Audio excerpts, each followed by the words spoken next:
Suspendido pansamantala ang pagsipsip ng langis sa lumubog na MT Terranova sa lalawigan ng Bataan. At ayon sa Philippine Coast Guard o PCG, aantayin muna nila ang gumandang panahon bago nila ituloy ang operasyon. Si Madeline Villar Moratillo sa balita. Ilang araw nang suspendido ang siphoning operation sa lumubog na MT Terranova sa Bataan dahil sa masamang kondisyon ng karagatan. Ayon kay Lieutenant Commander Michael John Encina, Commander ng Coast Guard Bataan, nasa higit 1.2 milyon na ng industrial fuel oil ang nakuha rito bago itinigil pansamantala ang operasyon. Patuloy pa rin po yung pag-suspend natin because hindi nga po favorable yung sea and weather condition. Ito yung siphoning operations. Yes po, yun po sa siphoning operation po natin. Delikado kasi anyang ituloy ang siphoning operation sa kasalukuyang kondisyon. Kailangan pong masiguro natin na wala pong any leaks na mangyayari kaya po pansamantala nating sinuspend po yung ating operation. Typhoon ay ginagawa po natin underwater.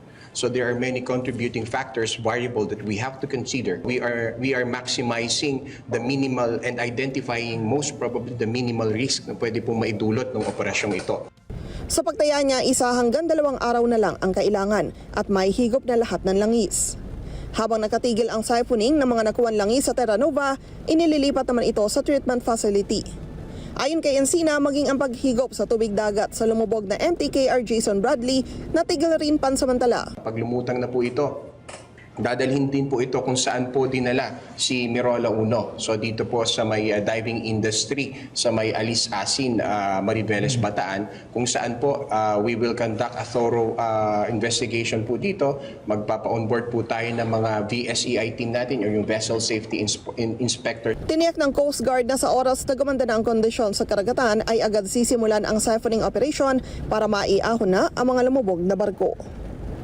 Madeline Villar Moratillo para sa Mata ng Agila. Matatag, matapang, matapat. Maraming salamat sa inyo pong pagsubaybay sa Mata ng Agila Primetime. Para malaman ang matatag, matapang at matapat na mga balita, i-follow lamang at mag-subscribe sa @Net25 TV.